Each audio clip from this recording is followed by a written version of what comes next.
할렐루야. 찬양대 귀한 찬양 감사합니다. 우리 옆에 계신 분들하고 인사하시겠습니다. 사랑합니다. 축복합니다. 네, 감사합니다. 네, 아마 오늘 보시고 다음 주에 보시면 새해가 돼서 뵐 수도 있어요. 옆에 계신 분에게 새해 복 많이 받으세요. 또 인사하시겠습니다.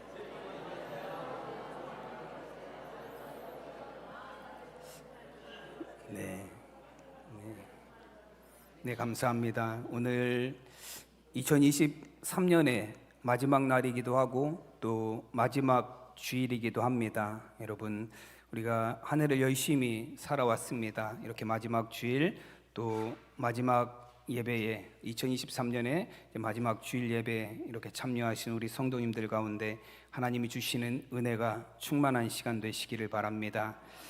오늘은 저희가 잠언의 말씀, 잠언 30장 7절에서 9절까지 말씀을 함께 봉독했습니다. 말씀의 제목은 두 가지 소원입니다. 우리 다 함께 제목을 따라 하시겠습니다. 두 가지 소원. 아멘. 여러분, 사람들은 누구나 마음에 원하는 것들이 있습니다. 소원을 가지고 살아요. 오늘 또 2023년의 마지막 날이기도 하지만 여러분, 올해를 시작하시면서 여러분들이 가지셨던 마음의 소원들이 있으셨을 거예요. 그 소원들이 어떻게 잘 이루어지셨나요? 네, 고개를 절레절레 흔드시는데요. 네. 처음 한 해를 시작하면서 여러 가지 기대하고 또 소원하는 일들이 있었지만 잘 안 되신 것 같아요. 여러분, 우리는 그래서 이런 생각을 좀 엉뚱하긴 하지만 가끔 해보며 삽니다. 누가 내 소원을 들어주면 좋겠다라는 생각이에요. 그래서 마치 그 알라딘에 나오는 요술램프처럼 문지르면 요정이 나와서 소원이 무엇이냐, 세 가지를 들어주겠다, 그러면 좋을 것 같다라는 생각을 해요. 사람들은 그런 기대감을 다 갖고 있기 때문에 어떻게 보면, 그래서 우리가 여행에 가보면 가는 데마다 항상 그런 데가 있어요. 분수대, 유명한 분수대마다 거기에 뭐가 가득 찼어요? 동전들이 가득 차 있어요. 제가 어제 잠깐 짧은 동영상을 봤는데요. 그 이탈리아의 로마에 있는 유명한 분수대래요. 한 영화에도 나왔었고, 사람들이 갈 때마다 거기에 동전을 집어 던져요. 거기에 동전을 집어 던지면 다시 이 장소에 오게 된다는 그런 전설이 있대나요. 그래서 사람들이 막 동전을 집어 던져요. 그래서 나중에 청소하는 장면을 봤더니요, 얼마나 동전이 많은지 빗자루 그런 걸로는 안 돼요. 우리 눈 쓸 때 하는 커다란 막 달린 거 있죠? 이만한 플라스틱으로 막 드드득 밀고 다니는 거, 그런 거로 막 동전을 긁어 모아야 될 정도로 거기에 엄청난 동전들이 쌓여 있더라고요. 사람들이 기대하는 거예요. 이탈리아에만 있는 게 아니라 우리나라에도 마찬가지예요. 분수대가 있는 곳 가보면 여지없이 거기에 다 분수대 안에 동전을 다 꼬린시켜 놨어요. 무슨 생각으로 거기다 동전을 던지는 거죠? 내 소원이 이루어졌으면 좋겠다라는 생각이에요. 이런 분수대뿐만 아니라 별똥별이 떨어질 때도 내 소원을 떨어지기 전에 소원을 빌면 이루어진다고 막 사람들이 얘기를 해요. 그래서 저도 별똥별을 보기는 자주 봐요. 근데 별똥별이 떨어지는 순간에 내 소원은 하면 이미 별똥별은 어떻죠? 네, 안 보여요. 그래서 제가 생각할 땐 별똥별은 아닌 것 같아요. 네.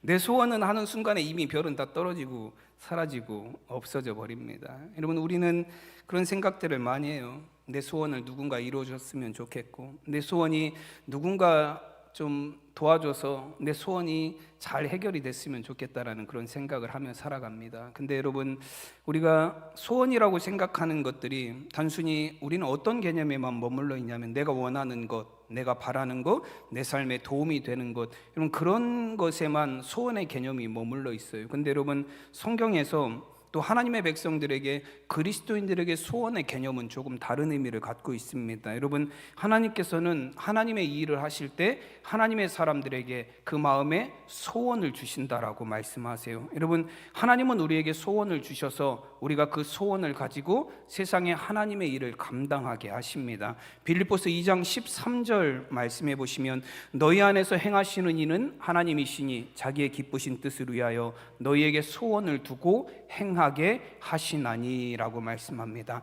여러분, 하나님은 우리에게 소원을 주신대요. 그리고 왜 우리에게 소원을 주시냐면 우리가 그 소원을 가지고 하나님의 기쁘신 뜻을 세상에 이루며 살기를 원하시기 때문에 우리 안에 소원을 주신다라고 말씀합니다. 여러분, 우리는 단순히 소원은 내가 원하는 거, 내가 바라는 거, 나에게 필요한 게 소원이라고 생각했는데요. 여러분, 하나님은 우리에게 소원을 주시는데 내가 원하고 내가 필요하고 나에게 좋은 것이 아니라 하나님의 선하신 뜻을 이루시기 위해서 우리의 마음에 소원을 주신다라고 말씀합니다. 여러분, 시편 27편은 다윗의 시예요. 그 다윗의 시에 보면 다윗이 한 가지 소원을 갖고 있다라고 말합니다. 시편 27편 4절에 보면 내가 여호와께 바라는 한 가지 일, 그것을 구하리니 곧 내가 내 평생에 여호와의 집에 살면서 여호와의 아름다움을 바라보며 그의 성전에서 사모하는 것이라 말합니다. 여러분, 다윗은 평생 한 가지 소원을 갖고 살았어요. 그 한 가지 소원은 뭐냐면 왕이 되는 것도 아니에요.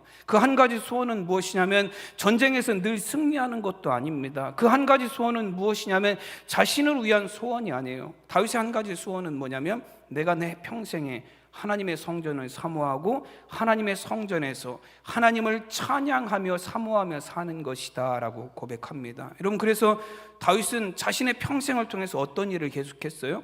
하나님의 성전을 짓는 일을 계속했어요. 하나님의 성전을 짓기 위한 준비를 했습니다. 비록 다윗이 성전을 짓지는 못했어요. 왜냐하면 하나님이 허락해 주시지 않으셨기 때문에 성전을 짓지는 않았습니다. 그 아들 솔로몬 때가 돼서 비로소 첫 성전이 만들어졌어요. 그러나 여러분, 솔로몬이 성전을 짓기 위한 모든 준비를 누가 다 해놓은 거예요? 그 아버지 다윗이 다 해놓은 거예요. 여러분, 다윗의 인생, 다윗의 삶을 한마디로 표현하면 뭐라고 표현할 수 있냐면 하나님의 성전을 향한 소원을 가지고 그것을 위해 살았던 삶, 그 소원을 가지고 하나님의 거룩하신 뜻을 이루며 살기 위한 삶을 살았던 사람이 바로 다윗의 삶입니다. 여러분, 하나님께서는 다윗에게 뿐만 아니라 우리에게도 이렇게 거룩한 소원들을 주시는 줄로 믿습니다. 그리고 그 소원을 통해서 하나님의 기쁘신 뜻을, 선하신 뜻을 이 땅에 우리를 통해서 이루어 가시는 줄로 믿습니다. 오늘 본문에서도 보면 아굴의 소원이 나와요. 이 아굴도 두 가지 소원을 갖고 있었습니다. 그 아굴을 통해서 하나님이 소원, 이런 마음들을 주셔서 아굴의 삶을 통해서 하나님의 기쁘신 뜻을 이루게 하시려고 두 가지 소원을 주셨다라고 말씀합니다. 여러분, 오늘 아굴의 소원을 통해서 우리가 하나님이 기뻐하시는 구원받은 하나님의 자녀들의 삶에 주시는 소원은 무엇인지 한번 말씀을 통해 살펴보도록 하겠습니다. 아굴의 소원 첫 번째는 무엇이냐면 헛된 것과 거짓을 멀리하는 삶을 살게 하여 주시옵소서. 이게 아굴의 첫 번째 소원입니다. 오늘 8절 초반절 말씀에 보면 곧 헛된 것과 거짓말을 내게서 멀리하옵시며 라고 말씀합니다. 여러분, 헛된 것을 쫓아 사는 사람들이 굉장히 많이 있습니다. 여러분, 아굴은 자신의 소원, 자신의 기도의 제목이 무엇이냐면 하나님, 내가 세상의 헛된 것들, 거짓된 것들을 따르는 삶이 되지 않기를 원합니다라는 게 아굴의 기도의 제목이고 소원이었어요. 여러분, 헛되다라는 표현은 어떤 의미를 갖고 있냐면 속이 텅 비었다라는 의미를 갖고 있습니다. 여러분, 겉은 화려하고 겉은 그럴듯하고 겉으로 보기엔 아무런 문제 없는 것 같지만 속으로는 완전히 병들어 있어서 아무것도 존재하지 아니하는 텅 빈 상태와 같다라는 그런 의미를 갖고 있어요. 여러분, 헛된 것을 쫓는 삶이란 내 내면의 만족과 내 영혼의 만족을 위해 살아가는 삶이 아니라 오직 나의 외적인 것들을 위해서만 살아가는 삶이 헛된 것을 쫓는 삶입니다. 여러분, 그 삶의 끝에는 결국엔 무엇이 남냐면 허무가 남아요. 그럼 헛되다라는 표현이 히브리어로 헤벨이라는 단어예요. 의미는 뭐냐면 바람을 잡다입니다. 그럼 바람을 잡을 수 있나요? 바람을 어떻게 잡아요? 잡으면 어떻죠?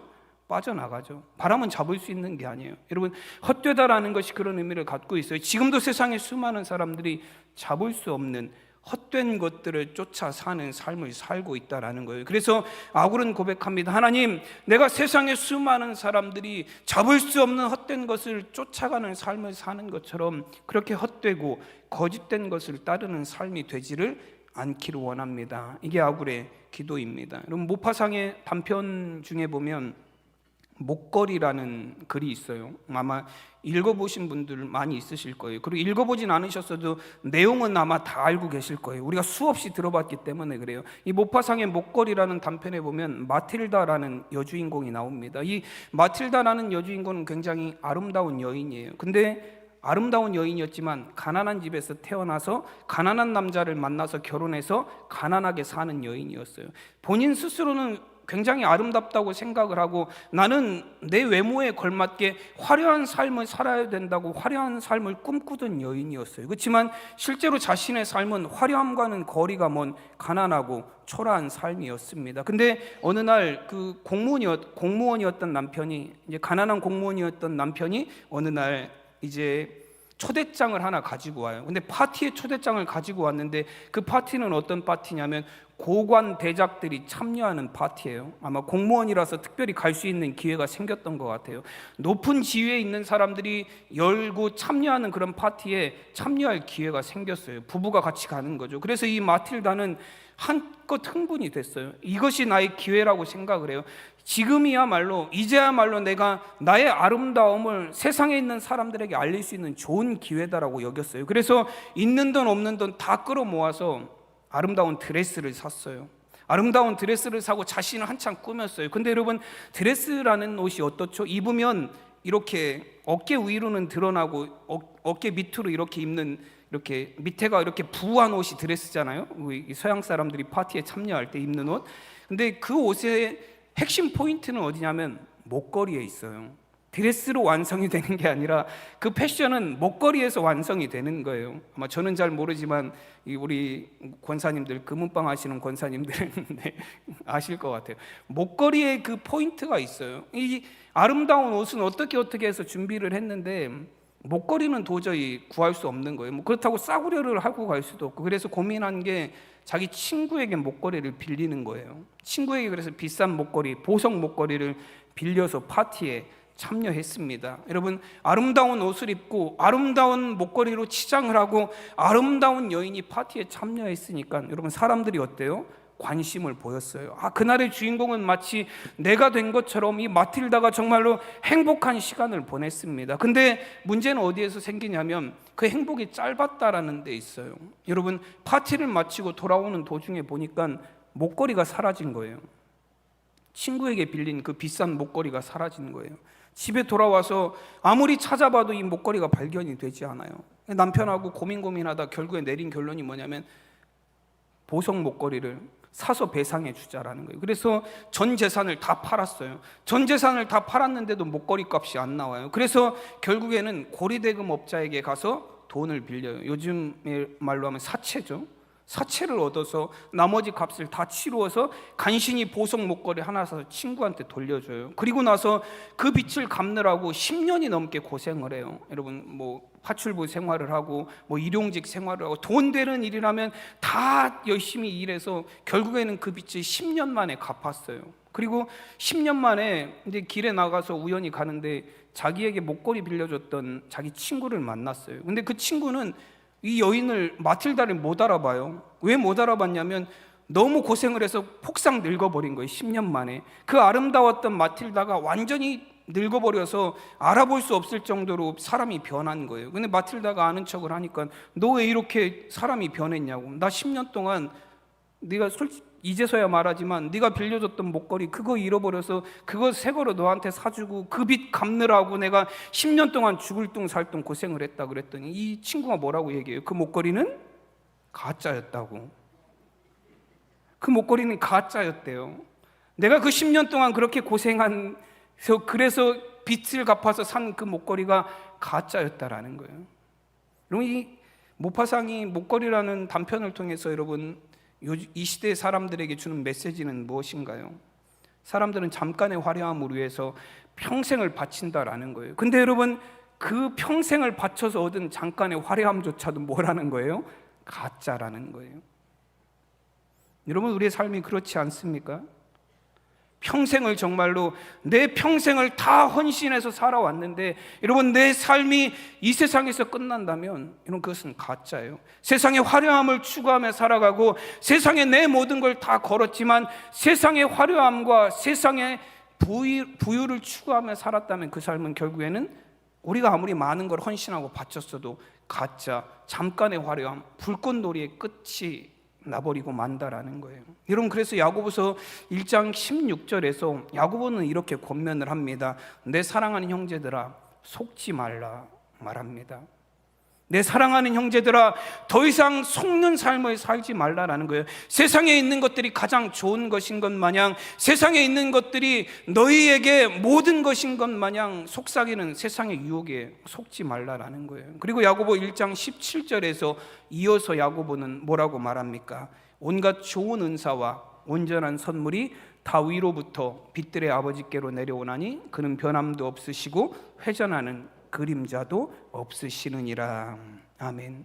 우리에게 가장 좋은 것들은 세상으로부터 얻을 수 있는 게 아니다라는 거예요. 세상의 재물과 권력과 힘으로부터 얻을 수 있는 게 아니라 우리에게 가장 좋은 것은 하나님으로부터 오는 우리의 구원이다라는 말씀입니다. 여러분, 하나님이 주시는 것이 우리에게 가장 좋은 것입니다. 그래서 세상의 죄의 유혹과 욕심에 흔들리지 말고 세상의 소리에 속지 말고 하나님을 향하여 우리의 시선을 고정하는 삶을 살아야 된다라는 말씀이에요. 여러분, 제가 저희 교회에 이제 온 지 1년이 조금 넘었습니다. 그리고 이제 뭐 말씀을 전하면서 제가 가장 많이 성경에서 예화로 택한 부분이 어딘가를 살펴봤더니요, 누가복음 12장을 제가 가장 많이 성경에서 예화로 택했어요. 그럼 누가복음 12장에 무슨 내용이 있는지 혹시 아시나요?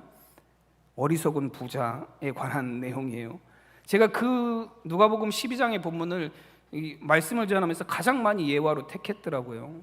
오늘도 또 나와요. 그 내용에 보면 어떤 내용이죠? 부자가 열심히 농사를 지어서 많은 소출을 얻었습니다. 그래서 창고마다 가득가득 쌓아놓았어요. 근데 창고에 더 들어갈 데가 없어요. 그래서 창고를 부수고 한쪽을 부수고 확장했어요. 그래서 확장해서 그 확장한 창고에도 곡식을 잔뜩 쌓아놓았습니다. 그리고 나서 부자가 많이 쌓아두고 이렇게 얘기를 해요. 누가복음 12장 19절에 보면 또 내가 내 영혼에게 이르되 영혼아 여러 해 쓸 물건을 많이 쌓아두었으니 평안히 쉬고 먹고 마시고 즐거워하자 하리라 하되 말합니다.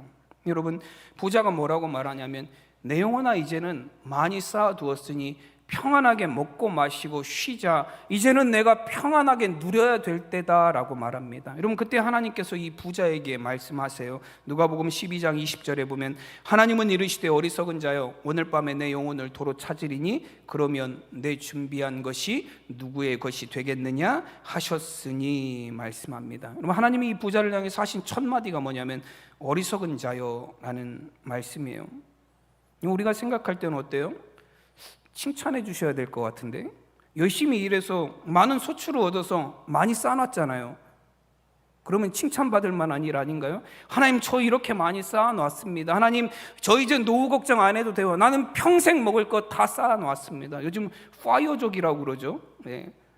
이게 경제적으로 일찍 독립한다라는 거예요. 그래서 30대 후반 40대면 경제적으로 독립해서 그 이후에는 편안히 놀고 먹고 살자라는 사람들이 많은 이 시대를 우리가 살고 있어요. 여러분, 칭찬해 주셔야 될 것 같은데 하나님의 첫 마디가 뭐냐면 어리석은 자여라고 말씀하셨어요. 그 사람이 쌓아놓은 게 어리석다라는 게 아니에요. 그 사람이 쌓아놓은 게 문제가 있다라는 게 아닙니다. 이 부자가 한 말에 문제가 있어요. 뭐라고 얘기했죠? 내 영혼아 여러 해 쓸 물건을 많이 쌓아두었으니 평안히 먹고 쉬고 마시자라고 말했어요. 여러분, 이 사람은 세상에 쌓아놓은 것을 가지고 뭘 얻을 수 있다라고 생각했어요? 영혼의 평안을 얻을 수 있다라고 생각했어요. 그래서 하나님이 그를 향해서 어리석다라고 말씀하셨어요. 세상에 쌓아놓은 것으로는 내 영혼의 평안을 얻을 수 없다라는 거예요. 세상에 쌓아놓은 것으로는 내 영혼의 구원을 얻을 수 없다라는 거예요. 네가 창고에 가득가득 쌓아놓은 그 세상의 재물로는 내 영혼이 절대로 구원받을 수 없다라고 말씀합니다. 우리가 찬양은 열심히 하시잖아요. 저도 어릴 때 이 찬양 많이 했어요. 돈으로도 못 가요 하나님 나라, 힘으로도 못 가요 하나님 나라, 거듭나면 가는 나라 하나님 나라, 믿음으로 가는 나라 하나님 나라. 네, 그리고 2절에는 뭐죠? 어여뻐도 못 가요 하나님 나라. 잘생겨도 소용없어요.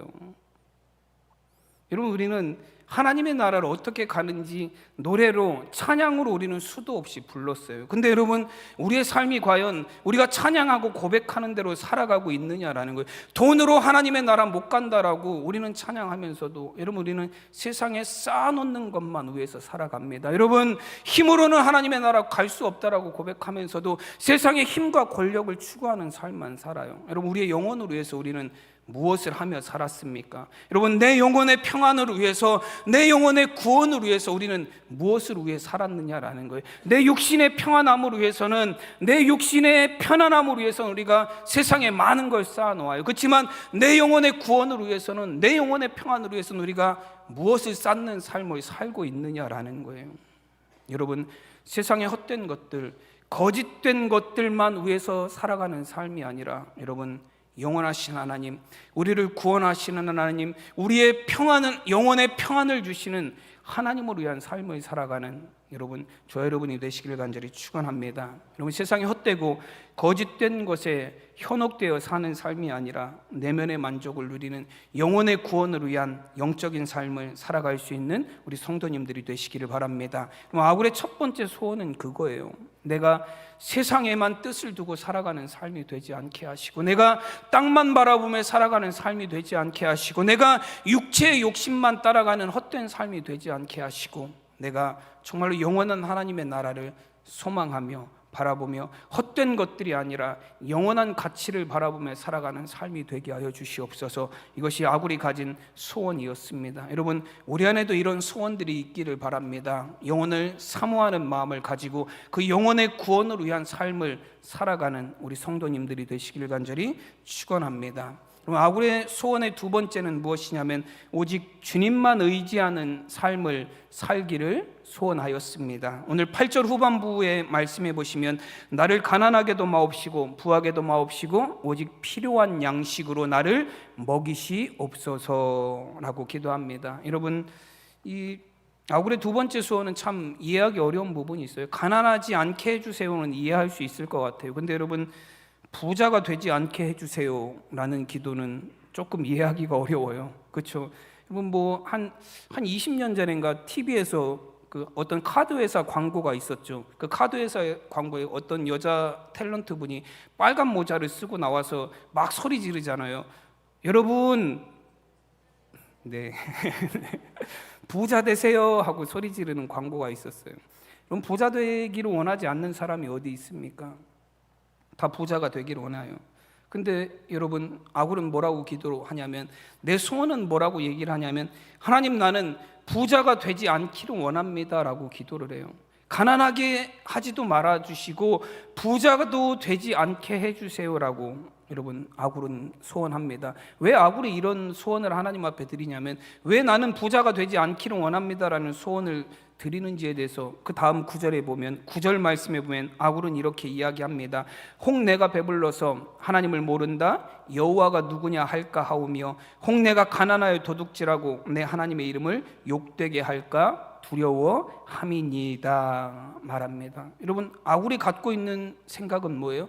왜 아굴이 부자가 되기를 원하지 않는다라고 말합니까? 아마 아굴도 속으로는 부자가 되고 싶었을 거예요. 그럼에도 하나님 앞에 이런 소원을 이야기하는 이유는 무엇이에요? 내가 부자가 되면 혹시 내가 교만해서 하나님 없이도 살 수 있다라고, 내가 부자가 되면 이제 하나님이 아니라 돈을 의지하는 삶을 살게 될까 봐 두렵다라는 거예요. 여러분, 그런 생각 해보신 적 있으신가요? 어느 날 갑자기 내가 벼락 부자가 되면 이라는 생각, 나에게 100억이 생긴다면, 1000억이 생긴다면, 그런 생각 해보신 적 있으세요? 그러면 내 삶이 어떻게 달라질까? 생각 안 해보시나요? 저만 속물인가요? 네. 저는 가끔 그런 생각을 해봐요. 특별히 제가 이제 그런 생각을 좀 했던 때가 언제였냐면, 이제 미국에도 복권이 있잖아요. 우리나라도 로또 복권이 있지만 미국에도 복권이 있어요. 근데 미국 복권들은 1등 금액이 우리나라 거보다 훨씬 커요. 우리나라는 지금 20억, 30억 그렇게 나오더라고요. 근데 미국 복권들은 몇 주 막 2월 되고 그러면 1등 당첨금이 2천억, 3천억, 5천억, 5억 달러 막 그렇게 돼요. 근데 이제 제가 유학 생활할 때 이제 미국에선 복권이 그 주유소에서 팔거든요. 그리고 주유소에 보면 1등 당첨금이 얼마라고 나와요. 이게 계속 사람들이 복권을 살 때마다 1등 당첨금은 올라가요. 계속. 그래서 이번에 1등 당첨금은 얼마에서 사는 대로 계속 올라가요. 근데 제가 이제 주유소에 가서 기름을 넣으면서 본의 아니게 그걸 보게 돼요. 왜냐하면 주유소에서 기름을 넣다 보면 그 1등 당첨 금액이 나오거든요. 그 앞에. 그래서 보게 돼요. 근데 제가 그 유학 생활할 때 마침 그때가 복권이 미국 로또 복권 역사상 가장 큰 금액이었대요. 지금은 그게 갱신이 됐어요. 뭐 벌써 10년이 넘은 일이니까요. 그때 당시 얼마였냐면 5억 달러였어요. 우리나라 돈으로 6천억 정도 되는 금액이에요. 기름을 넣으면서 그걸 보고 있어요. 그러면서 제가 어떤 생각이 드냐면 나도 한번 사볼까? 나도 한번 사볼까라는 생각을 했어요. 그러면서 만약에 내가 6천억이 당첨이 되면 세금으로 얼마가 나가고 뭐로 얼마가 나가고 나한테는 얼마가 들어오고 얼마가 들어오면 그걸 이제 뭐 주는 방법도 여러 가지가 있대요. 일시금으로 받는 방법, 여러 번 나눠 받는 방법, 뭐 1년에 얼마씩 받는 방법, 막 방법이 막 많아요. 그걸 막 머릿속으로 다 상상을 해보는 거예요. 네. 그러면 시간이 금방 가요. 네. 그러면서 마지막에 드는 생각은 뭐냐면 나한테 만약에 그 돈이 있다면 내가 목회를 할까? 하는 생각을 해요. 여러분 제가 5천억이 있으면 목회를 할까요?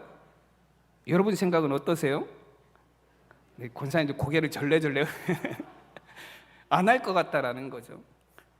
여러분 저뿐만이 아니라 여러분 우리가 믿음 안에 살기로 결단하지만 과연 우리한테 그런 것들이 생긴다면 내가 하나님이 아니고 내가 의지할 만한 어떤 힘과 재물이나 권력이 나에게 있다라고 생각을 하면 여러분 과연 내가 그때도 하나님을 온전히 의지하며 살 수 있을까라는 생각이에요. 이런 아굴이 왜 이런 기도를 하냐면 그런 두려움이 있었기 때문에 그래요. 내가 하나님만 섬기며 산다고 하지만 나에게 수많은 재물이 생겼을 때 내가 그 재물로 어떤 일이든 다 할 수 있는 힘이 생겼을 때 그때도 과연 내가 하나님을 온전히 섬길 수 있겠느냐라는 거예요. 이 아굴이 생각해 보니까 어때요? 자신이 없어요. 저도 자신이 없어요. 여러분 그래서 저도 그렇지만 여러분 저는 그렇게 제 삶에 그런 큰 돈이 생기는 걸 기도하거나 원하지 않아요. 왜냐하면 내가 그것 때문에 하나님을 섬기지 못하게 된다면 내가 그것 때문에 하나님을 온전히 의지하지 못하게 된다면 그것은 나에게 복이 아니라 오히려 저주가 될 수도 있다라고 생각하기 때문에 그렇습니다. 여러분 아굴이 가진 소원도 그런 소원의 제목이에요. 내가 지금 하나님을 의지하며 살아가는데 나에게 많은 재산이 생겨서 내가 하나님을 의지하지 못하게 된다면 내가 하나님이 누구냐라고 말하며 내가 하나님을 모른다라고 말하면 내 삶이 무슨 의미가 있겠느냐라는 거예요. 그래서 아굴은 그렇게 기도하는 거예요. 하나님 나로 하여금 부자가 되지 않게 해 주시옵소서. 여러분 바울이 하나님 앞에 기도하는 기도를 보면 그런 기도가 있어요. 하나님 내 육신의 질병이 떠나가게 해주세요라고 바울은 3번이나 간절히 기도했습니다. 근데 여러분 하나님이 고쳐주시지 않았어요. 그럼 바울 같은 사람이 좀 기도하면 하나님 고쳐주시면 좋을 것 같지 않아요? 왜냐하면 바울이 그냥 고쳐달라는 게 아니라 열심히 하나님의 일을 하는 사람이에요. 여러분 1차, 2차, 3차 전도 여행 로마에까지 가고 나중엔 서바나 스페인에까지 가서 하나님의 복음을 전하는 사명을 다메섹에서 예수님을 만난 이후로 여러분 20년 넘게 복음을 전하는 삶을 살았어요. 그런 사람 좀 건강하게 해주셔서 건강하게 복음의 사명을 감당하면 얼마나 좋겠습니까? 건강하게 기도하고 건강하게 주신 사명 감당하고 건강하게 우리가 하나님의 소원을 이룰 수 있으면 얼마나 좋아요. 하나님 좀 건강 주시면 좋을 것 같은데 바울에게 건강을 주시지 않았어요. 그러면서 하나님이 바울에게 하신 말씀이 뭐냐면 고린도후서 12장 8절에서 9절 말씀에 보면 이것이 내게 떠나가게 하기 위하여 내가 3번 주께 간구하였더니 나에게 이르시기를 내 은혜가 내게 족하다. 이는 내 능력이 약한 데서 온전하여짐이라 하신지라. 그러므로 도리어 크게 기뻐함으로 나의 여러 약한 것들에 대하여 자랑하리니 이는 그리스도의 능력이 내게 머물게 하려 함이라. 아멘. 여러분 고쳐주시지 않았어요. 그러면서 하나님의 음성이 들려오는데 뭐라고 들려와요? 내 은혜가 너에게 이미 족하다. 내가 약하기 때문에 나를 의지하는 것 아니냐? 내가 약하기 때문에 더욱더 나에게 가까이 다가오는 것 아니냐? 내가 약하기 때문에 나를 의지함으로 그것이 너의 능력이 되니 이미 너에게는 하나님의 은혜가 족하다라고 말씀하셨어요. 여러분 우리가 약하다라는 것, 여러분, 그것 때문에 내가 하나님을 의지하고 하나님을 더 가까이 할 수 있다면 그것이 하나님의 은혜인 줄로 믿습니다. 여러분, 내가 힘이 있고 내가 강하고 능력이 있어서 하나님을 멀리하고 내 힘으로 살아간다면 여러분, 그것이 얼마나 불쌍한 인생이겠습니까? 아굴의 소원은 무엇입니까? 하나님, 내가 강하고 힘이 있어서 나를 의지하는 삶이 아니라 내가 약하더라도 하나님만 의지하는 삶이 되기를 원합니다. 이것이 아굴이 가진 두 번째 소원이었습니다. 여러분, 세상 물질과 권력에 이리저리 휘둘리는 삶이 아니라 오직 주님만을 의지하는 삶을 살아가는 우리 성도님들이 되시기를 간절히 축원합니다. 시편 146편 3절에서 4절까지 말씀해 보시면 귀인들을 의지하지 말며 도울 힘이 없는 인생도 의지하지 말지니 그의 호흡이 끊어지면 흙으로 돌아가서 그날에 그의 생각이 소멸하리로다 말씀합니다. 여러분, 이 시편 146편에서는 귀인들을 의지하지 말라 말씀하셨어요. 귀인들이라는 단어가 영어 성경에 보면 프린스라고 되어 있습니다. 왕자예요. 왕자의 자리는 권력과 힘을 갖고 있는 자리예요. 여러분, 대부분 그 여성분들의 로망이 뭐예요? 백마탄 왕자님을 만나는 거예요. 우리 권사님들 너무 좋아하시는데요. 아직도 백마탄 왕자님을 기다리고 계시나요? 백마탄 왕자님을 기다리는 거예요. 남자들도 마찬가지예요. 호박마차를 탄 공주님을 기다리는 남자들도 마찬가지예요. 여러분, 우리는 우리의 인생에 왕자님 같은 존재들이 들어오기를 원해요. 그래서 정말로 나에게 힘이 되어주고 능력이 되어주기를 원하는 게 우리의 인생의 소원입니다. 근데 그런 귀인들, 왕자들 의지하지 말라라고 말씀합니다. 왜 의지하지 말라고 말씀하시냐면 도울 힘이 없다라는 거예요. 그들은. 여러분, 이 도울 힘이 없다라는 표현이 영어 성경에는 뭐라고 되어 있냐면 There is no salvation 이라고 되어 있습니다. 그냥 돕는 게 아니에요. 세상에 여러 가지 물질로 돕고 뭐 뒤를 밀어주고 그런 것이 아니라 그들은 너희들을 구원해 줄 수 있는 능력이 없다라는 거예요. 여러분, 세상에 돈과 권력이 우리를 편안하게 해줄 수는 있어요. 여러분, 돈이 있으면 좋은 집에서 살 수 있습니다. 돈이 있으면 좋은 차 탈 수 있어요. 돈이 있으면 좋은 음식, 비싼 음식 먹으며 살 수 있어요. 여러분, 그러나 아무리 돈이 많아도 우리의 영혼을 그 돈으로 인해서 구원받을 수는 없습니다. 그래서 말씀하시는 거예요.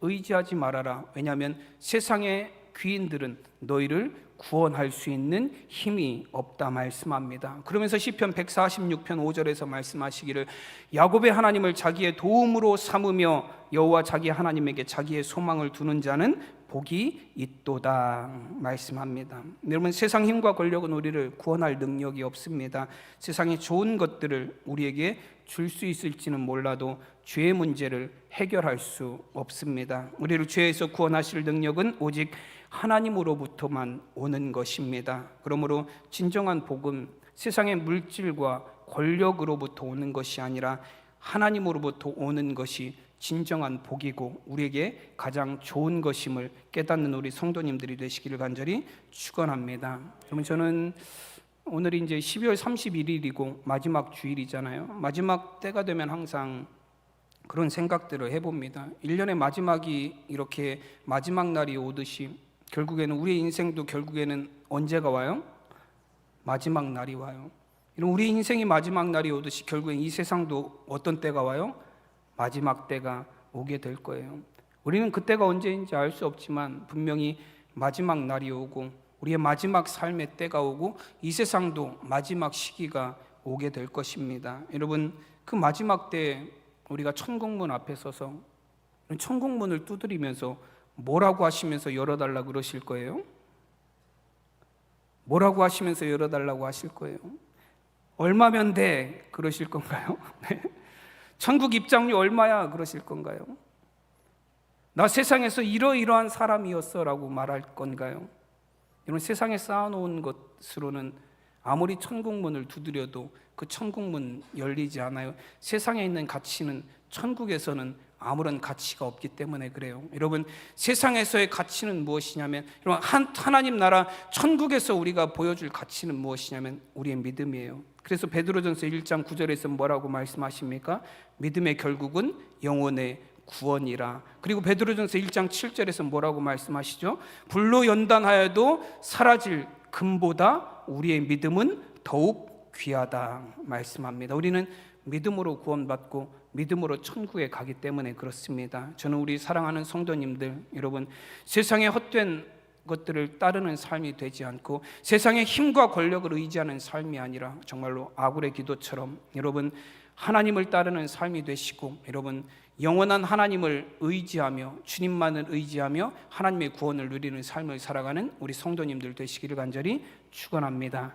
기도하겠습니다. 하나님의 은혜와 사랑을 감사드립니다. 하나님, 우리를 죄에서 구원하여 주시고 우리에게 영원한 삶의 축복을 허락하여 주시니 감사드립니다. 하나님, 아굴이 소원하였던 두 가지의 소원처럼 하나님 우리도 세상을 살아가며 헛된 것을 따르는 삶이 되지 않게 하여 주시옵소서. 또한 아버지 하나님, 세상의 힘과 권력을 의지하는 삶이 되지 않게 하여 주시옵소서. 영원한 하나님을 따르며 영원한 하나님이 주시는 은혜를 의지하며 살아가는 성도의 삶이 되게 하여 주시옵소서. 감사하며 우리 주 예수 그리스도의 이름으로 기도드리옵나이다.